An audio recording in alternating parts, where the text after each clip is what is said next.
Bonjour Marin, nous sommes deux lycéennes de l'option cinéma du lycée Léonard de Vinci. À l'émission Côté Court au Festival de Clermont-Ferrand, nous allons vous interviewer pour votre film, votre court-métrage À l'ombre l'après-midi. Merci de m'accueillir. De rien, bienvenue. Et dans ce court-métrage, nous voyons le personnage principal, Quentin, un cinéphile passionné. Ce film commence par des nuages dans le ciel. Ce film commence par des nuages. Est-ce que ça représente quelque chose ? Oui, le film commence par des images de ciel, effectivement. En fait, c'est tout simplement, comme le film se passe sur une seule journée, pour indiquer comme ça voilà, le ciel sous lequel va se dérouler cette journée. Et donc, c'est l'occasion de rentrer dans la tête de Quentin, qui nous parle d'un film Avanti, dont il entend la musique et dont on entend la musique, et qui est aussi un film qui commence dans le ciel, sur un avion. Donc voilà, c'est ces différents liens. Ok. D'ailleurs, juste après, quand Quentin est encore perdu dans ses pensées, excusez-moi, je me suis trompée entre vous et votre personnage. C'est compréhensible. Oui. Du coup, quand Quentin est encore perdu dans ses pensées, il dit, je cite, « des trous dans lesquels on peut s'engouffrer, juste après il se coupe ». Est-ce en lien ? Alors non, désolé.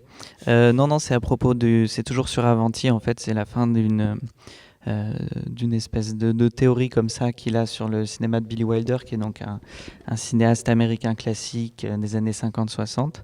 Et en fait, il explique un truc un peu curieux qui le place tout de suite dans une sorte de cinéphilie un peu fétichiste et bizarroïde, où il explique que Billy Wilder, qui est quand même un cinéaste assez consacré, serait surtout un grand scénariste et pas tellement un grand cinéaste, à part dans Avanti, selon lui, qui est un film un peu mal aimé des années 70, où du coup, selon Quentin, le fait qu'il y ait des choses directement mauvaises dans Avanti, ça lui permet de s'engouffrer en fait dans la beauté du film. Donc c'est ça en fait, les trous dans lesquels on peut s'engouffrer. Et j'avais pas réfléchi au lien avec le fait de se couper. Non, c'est juste qu'il est interrompu. Là, c'est très terre à terre. Il se coupe le doigt. Est-ce que vous vous identifiez avec votre personnage ? Je m'explique. Est-ce que, comme lui, vous préférez passer vos après-midi à l'ombre d'une salle de cinéma plutôt que dehors sous un arbre, par exemple ? Alors j'aime bien les deux. Oui, je m'identifie à mon personnage jusqu'à un certain point. C'est-à-dire que je suis moi-même cinéphile. J'aime beaucoup aller beaucoup au cinéma. Mais lui, il vit vraiment par et pour le cinéma, d'une façon parfois un peu déprimante. Enfin, il faut le dire, il est vraiment enfermé dans ces trucs-là. Mais je lui ai prêté, voilà, quand il parle de cinéma, effectivement, c'est un peu moi qui parle, même si j'ai un peu poussé, disons, le ridicule.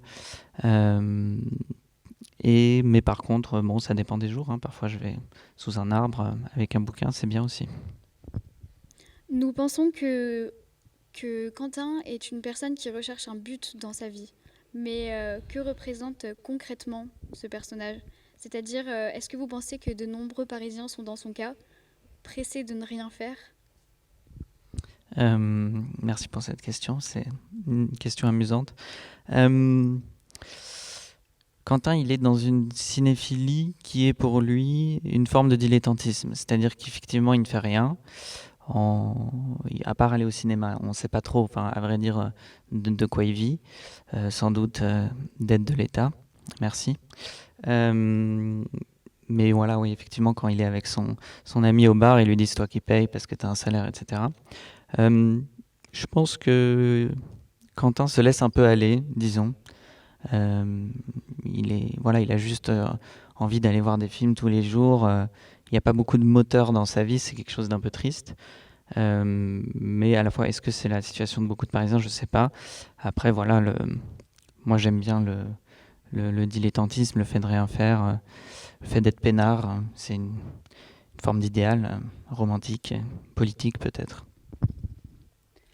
Dans votre film, on voit beaucoup de personnages différents. Comment vous avez fait le casting pour tous les choisir?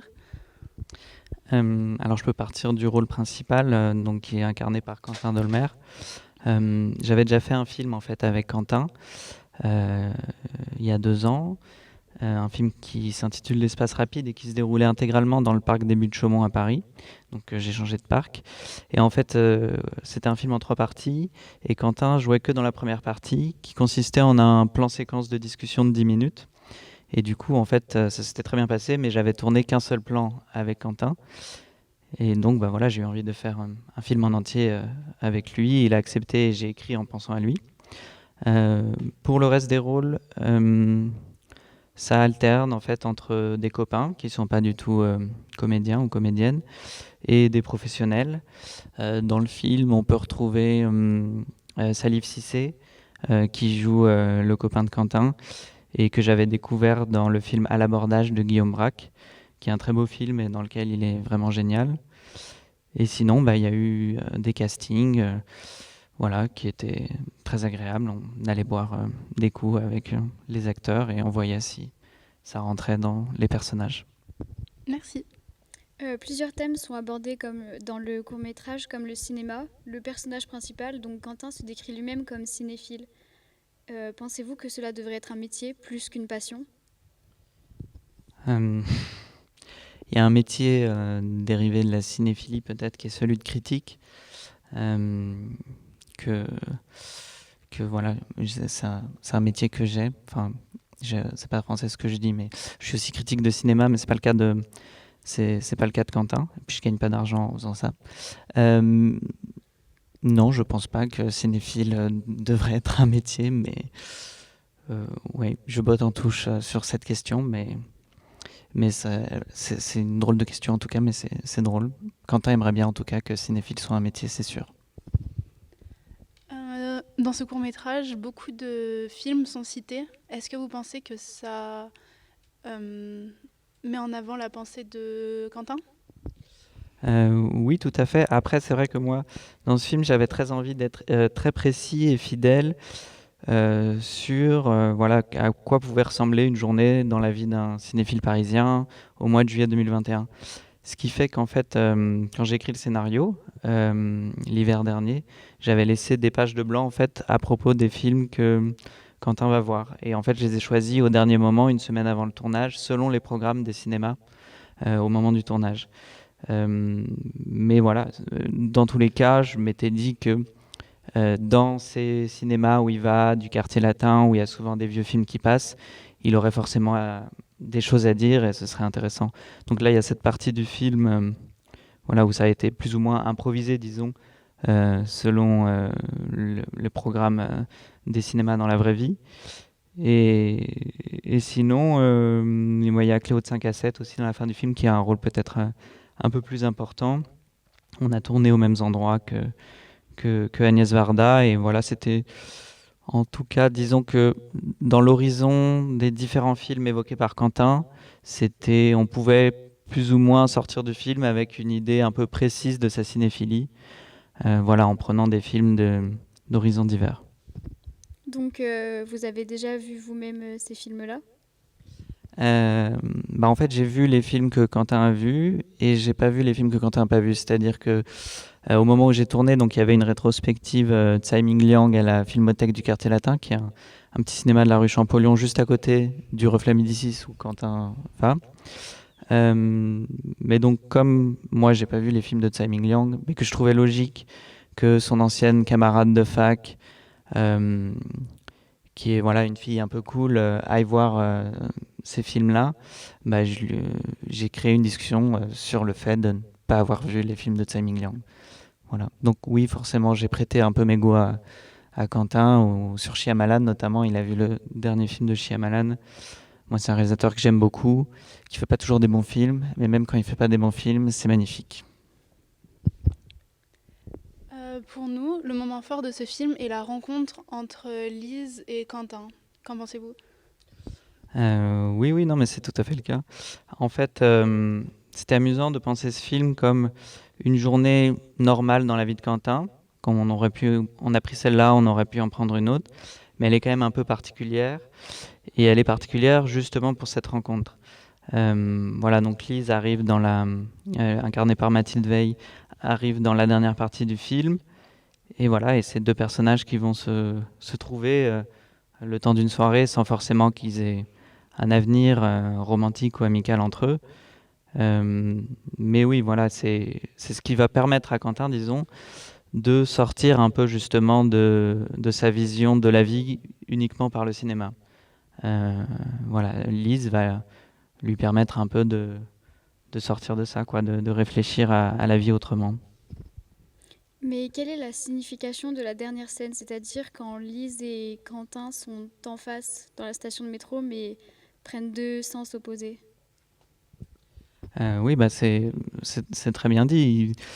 Euh, Déjà dans cette scène, j'avais envie de montrer une certaine durée typiquement parisienne qu'on voit pas souvent au cinéma, qui est du coup ce moment de gêne où avec un ami, une amie, euh, on se sépare au moment d'emprunter le métro dans deux directions différentes, qu'on s'est dit au revoir en bas des escalators et en fait en haut on se retrouve face à face et c'est un peu gênant et on se dit ah coucou comme ça. Mais oui, voilà, c'est exactement ce que tu dis, c'est-à-dire qu'ils partent dans des directions opposées, sans doute qu'ils ne vont plus se croiser après ça, mais ils ont vécu voilà, un petit morceau de vie ensemble le temps d'une soirée. Dans la scène dans le parc Montsouris où il y a Lise et Quentin ensemble avec la cascade, leurs voix sont cachées par le bruit de la cascade. C'était un choix? Alors c'est à la fois un choix et pas vraiment un choix, à savoir que effectivement le son de cette scène était assez compliqué parce que la cascade fait beaucoup de bruit et donc effectivement leurs voix sont un peu feutrées comme ça, cachées par le bruit de l'eau. Mais bon, j'ai quand même envie que ce soit intelligible. Il y a des choses qui se disent à ce moment-là que j'aimerais bien qu'on entende. Euh, mais effectivement, c'était un choix de garder, comme le film est assez fidèle, disons, à une réalité documentaire, géographique, voilà, de pas tricher le son de la cascade avec un petit torrent des Alpes qu'on aurait trouvé sur une banque sonore qui aurait fait un très joli son et des voix post-synchronisées où on aurait très bien entendu, où on aurait été près d'eux. Voilà, ce que dit Quentin quand il découvre ce lieu de tournage de Cléo de 5 à 7, il regarde la cascade et il dit ça avait plus de gueule dans le film quand même. Et effectivement, ce son un peu dégueu de la cascade, ça participe un peu à cette idée-là que dans la vie, c'est quand même un peu moins chouette qu'au cinéma parfois. Et comment avez-vous choisi les lieux de tournage? Euh, oui, comme je l'ai dit, j'avais très envie d'être précis sur cette journée cinéphile. Donc, géographiquement, le film est assez juste. Par exemple, sur le générique de début, quand Quentin sort du MK2 Odéon, pardon, en courant, et qui se rend au Reflet Médicis, c'est vraiment le trajet qu'il faut faire pour faire le trajet entre ces deux cinémas. Et en fait, ensuite, tout découle de son programme. C'est-à-dire que quand on va au cinéma dans cette petite rue de Paris et qu'on retrouve un ami ensuite, c'est logique d'aller au bar d'en face, qui est le seul bar de la rue, où traînent souvent des cinéphiles. Et par rapport au parc Montsouris, comme je l'ai dit tout à l'heure, j'avais fait un film au But de Chaumont avant, qui est un autre parc de Paris très vallonné, que j'aime beaucoup. Et le parc Montsouris est tout simplement mon deuxième parc préféré de Paris après les Buttes de Chaumont. Et j'aime beaucoup les parcs, donc j'avais envie d'en explorer un autre.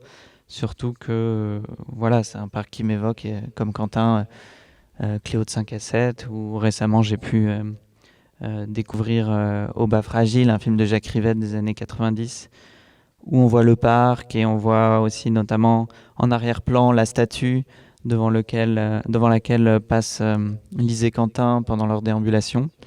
Et voilà, moi j'aime bien les lieux réels dans les films, c'est quelque chose à laquelle je suis très attaché.